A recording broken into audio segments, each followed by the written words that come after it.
This week we'll be talking about emotion, and I want to remind the class that there is a new study guide up for Quiz 2, so you might want to make sure you have that handy as you go through the lecture to help you identify the first 10 items on that list. They're all concepts that we'll be talking about in Chapter 6 about emotion.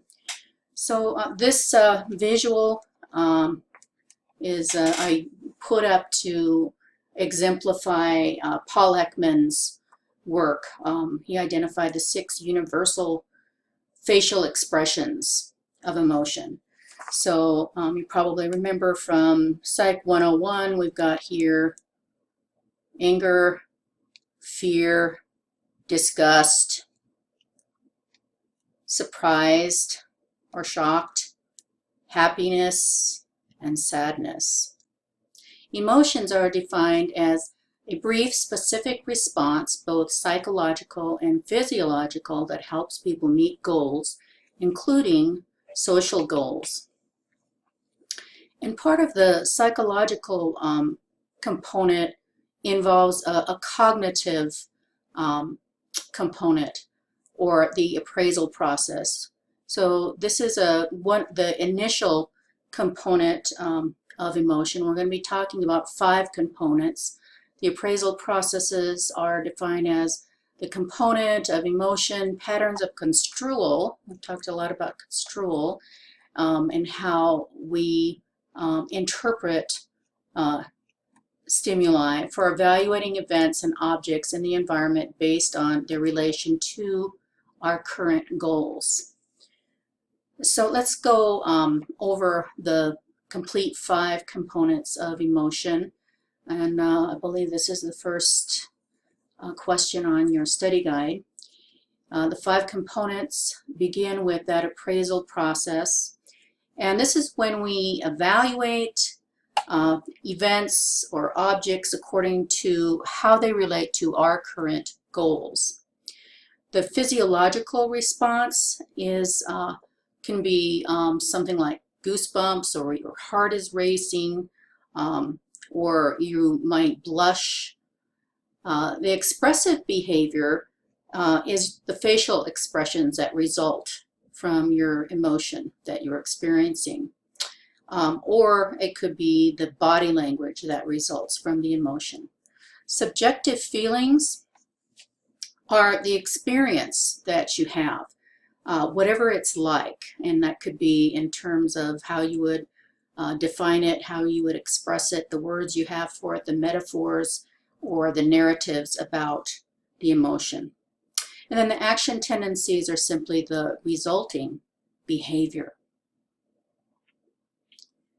And I forgot to say, these appraisal processes, they're similar, if you remember in Psych 101, to Schachter-Singer's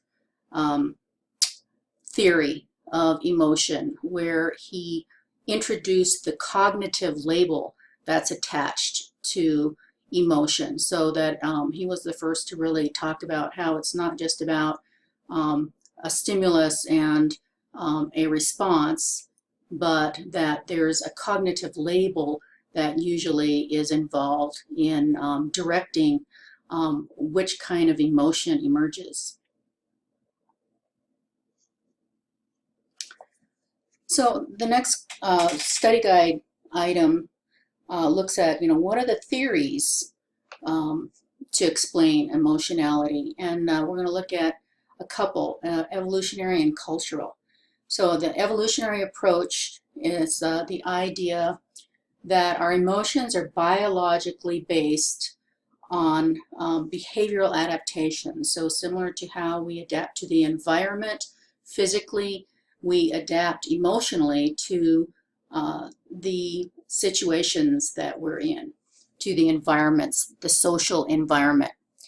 And in the evolutionary approach, there's been a lot of emphasis on studying facial expressions, heart rate, breathing, vocalizations, and so on, because from an evolutionary perspective, we can show how some of these responses are universal within our species, and we even share some of these emotional responses with other animals.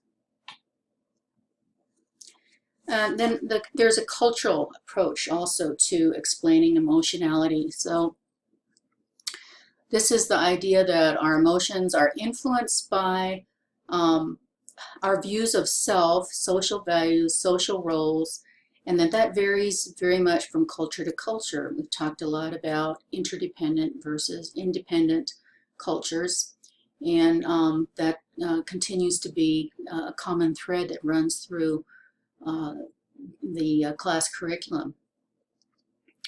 So emotions are expressed in different ways in different cultures, but there is some quite a bit of evidence that some aspects of emotions, like our facial expressions, are universal, even though in some cultures they might tend to be masked more, and also between genders certain emotions are masked more.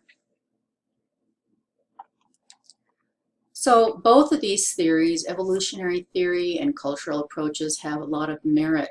Emotional responses are innate and universal for the most part, but cultures have different emotional accents and displays. And this is kind of a fun idea that we're going to be looking at the emotional accents, where we won't go into it in depth right at this minute, but we will here in a few minutes, and that relates to number 3 on your study guide.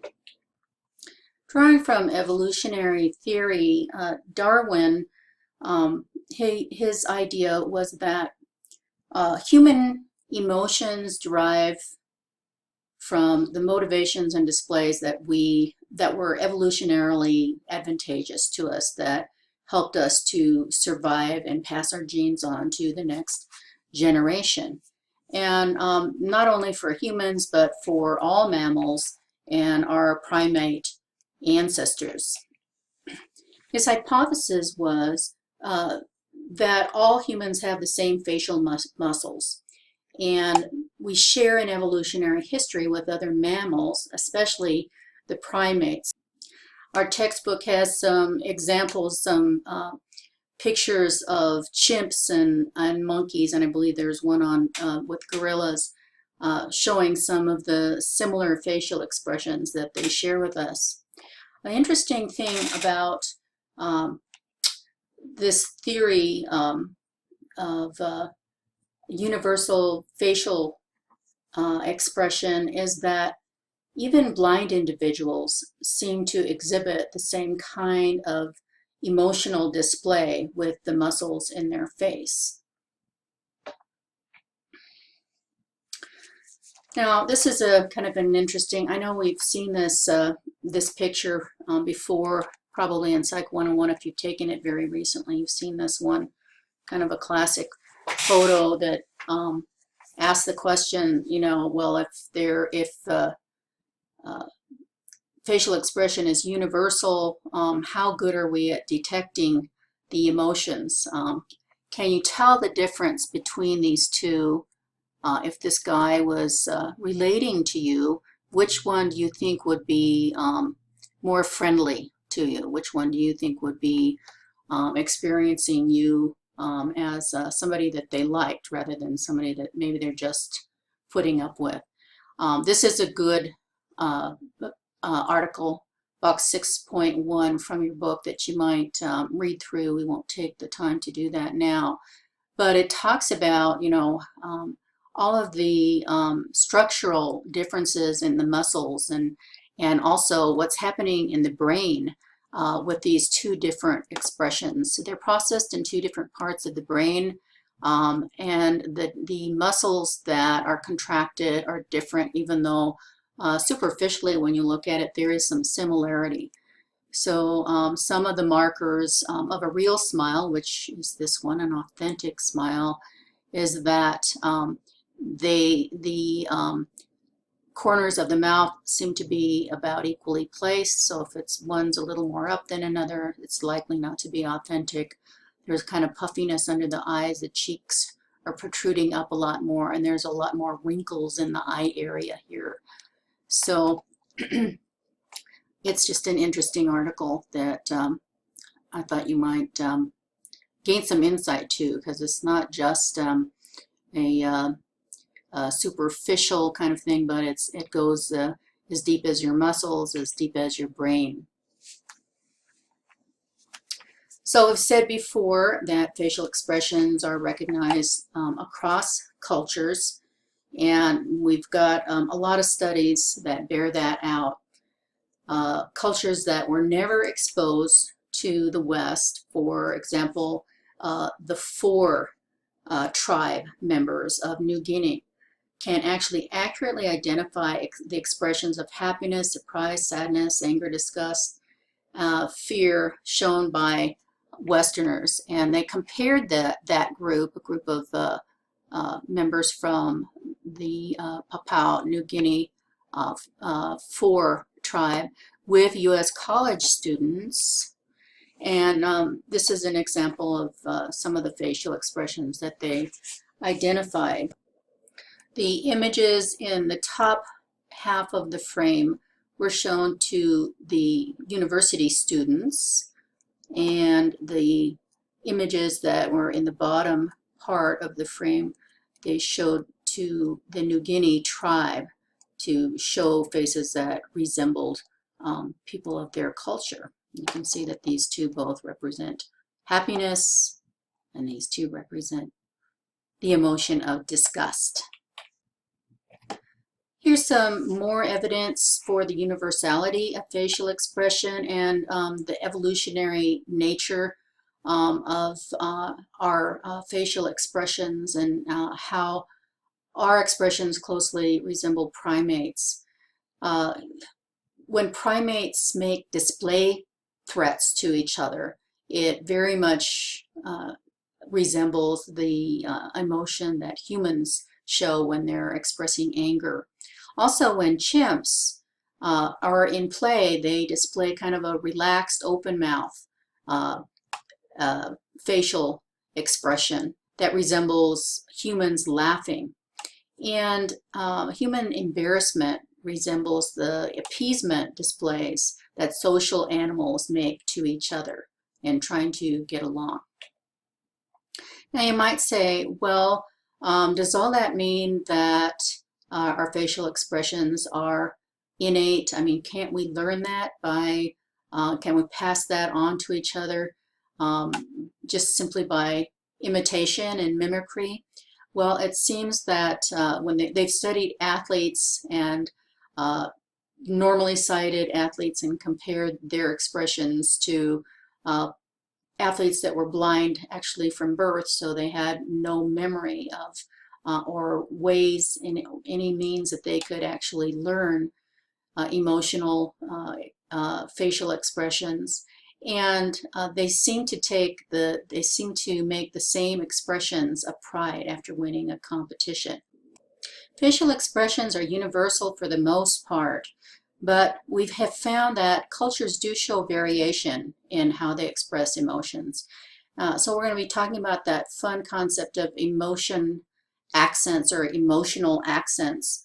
And these are defined as a specific way people from different cultures express a particular emotion. For instance, in India, embarrassment can be signaled by biting one's tongue, like that. And this is from a study where they looked at displays of the emotion of embarrassment. It's interesting that both Americans and people from India recognize this display of emotion as embarrassment, but only people from India recognize the tongue-biting display as also another expression of embarrassment. We'll have to stop there for now, and next time we'll pick up talking about focal emotions.